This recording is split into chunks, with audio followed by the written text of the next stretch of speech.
আমাদের কাছ থেকে আপনি হেডার উইথ সেট ইপিএস এবং জেপিজি অথবা পিএনজি থেকে কালারিং টু লাইনারে কনভার্ট করা দুটো স্ক্রিপ্ট পেয়ে যাবেন। তো প্রথমত আমি header with EPS set bundle এটা করিয়ে দেখাবো। এর জন্য আমার কাছে এখানে 18টি এসভিজি ফাইল রয়েছে। তো এখন এই 18টি এসভিজি ফাইলকে আমি হেডার উইথ ইপিএস বান্ডিলে দিয়ে ইপিএস বান্ডিলে কনভার্ট করব। এর জন্য প্রথমত এখানে রাইট ক্লিক করব, এরপরে ওপেনিতে ক্লিক করে অ্যাডোবি ইলাস্ট্রেটর রান করে দেব।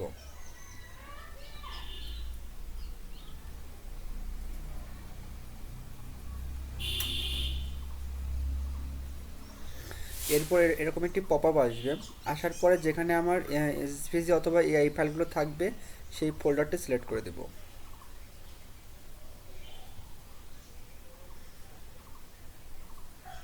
এরপরে ওকেতে ক্লিক করব। এরপরে এরকম একটি পপ আপ আসবে। এ আসার পরে আমি আমার আর্টবোর্ড সাইজটি সিলেক্ট করে দিব। তো আমি আর্টবোর্ড সাইজটি রাখবো 8000 বাই 6063। এই জায়গাটিতে আপনি আপনার ইচ্ছামতো হরিজন্টাল অথবা ভার্টিক্যাল ইচ্ছামতো আর্টবোর্ড দিতে পারবেন। এরপরে গ্রিড আর রোটা সিলেক্ট করে দিতে হবে। তো এখানে আমি 3:3 রাখবো। এরপরে আপনি আপনার ব্যাকগ্রাউন্ড কালারটা চেঞ্জ করে দিতে পারবেন। তো ব্যাকগ্রাউন্ড কালার চেঞ্জ করার ক্ষেত্রে htmlcolorscodes.com থেকে আমি কালার নিতে পারি। তো এই কালারটি সিলেক্ট আছে, এখন আমি এটা কন্ট্রোল সি দিয়ে কপি করে নিব। এরপরে এখানে কন্ট্রোল ভি দিয়ে পেস্ট করে দেব। এরপর সেভ স্পেস 200 থাকবে, সেল গ্যাপ 25, হেডার হাইট 400 থাকবে। হেডার কালারটা চেঞ্জ করে দেব। হেডার কালারটা হলুদ কালার দেব।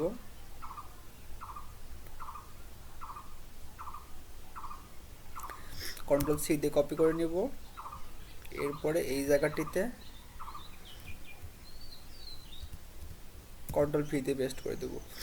এরপর এখানে লিখে দেব 9 ভেক্টর অফ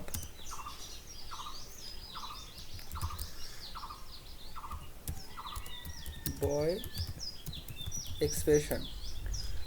টাইটেল সাইজ 200 রাখবো, এটা 200। এরপর ওকেতে ক্লিক করব।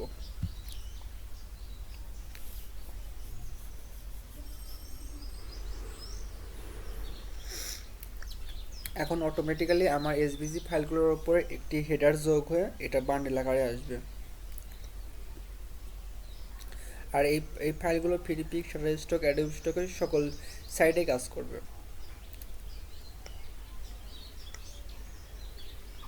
আর আপনি আপনার ফাইলটি যত সুন্দরভাবে দিতে পারবেন তত বেশি চান্স থাকবে যে আপনার ফাইলটি ডাউনলোড হবে।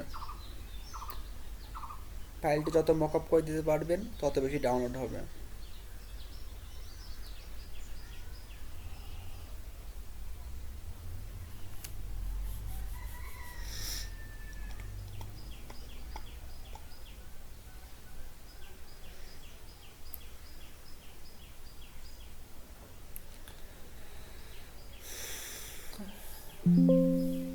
কমপ্লিট হয়ে গেল, আমি এখন রেজাল্টটি দেখিয়ে দিচ্ছি।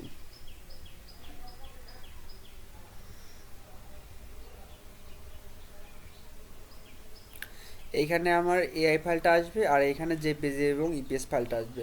তো আমি জেপিজি অথবা ইপিএস ফাইলটা ওপেন করলাম। এটা হলো আমার জেপিজি ফাইল। এটা জেপিজি ফাইল, এটা 5 এমবির উপরে থাকবে, যেটা আপনি আপলোড করতে পারবেন। আর এটা জেপিজি ফরম্যাটে আছে, আর এটা ইপিএস ফরম্যাট আছে। আপনি ডান পাশে দেখলে বুঝতে পারবেন। তো প্রথমত আমি ইপিএস ফাইলটা ওপেন করব।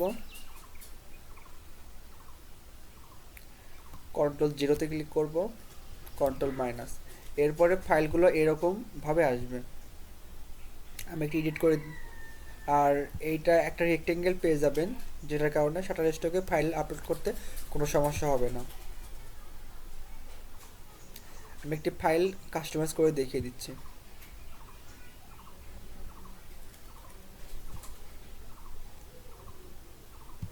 প্রথমত আনগ্রুপ করব, এরপরে এটাকে আমি পার্ট বাই পার্ট আনগ্রুপ করে দেখাবো। এরপরে আমি একটি ফাইল এটার আমি কালার চেঞ্জ করে দেখিয়ে দিব। আমি হলুদ কালার থেকে লাল কালারটা সিলেক্ট করে দিব, আর এটাতে আমি আবারও নীল কালার থেকে সবুজ কালার সিলেক্ট করে দেব। এটা আপনি ফুললি কাস্টমাইজ করতে পারবেন।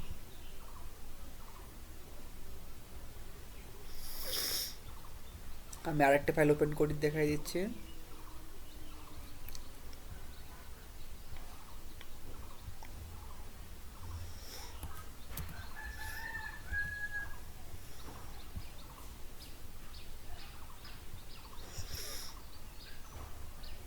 এই ফাইলগুলো আপনি ফুললি কাস্টমাইজ করতে পারবেন।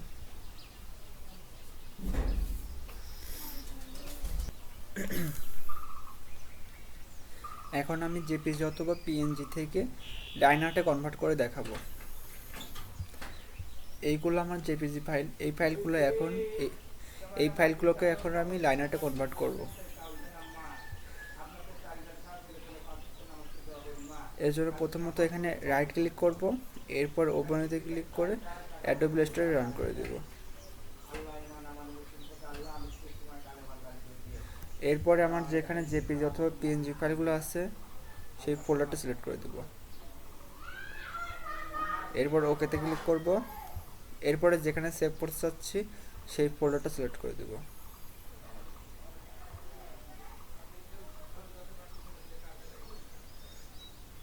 এরপরে ওকেতে ক্লিক করব।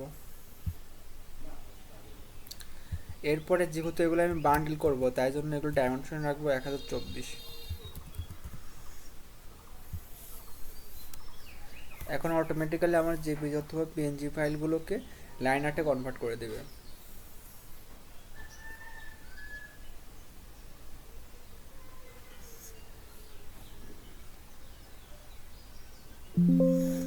হয়ে গেল। এখন আমি রেজাল্টটি দেখিয়ে দিচ্ছি কেমন আসছে।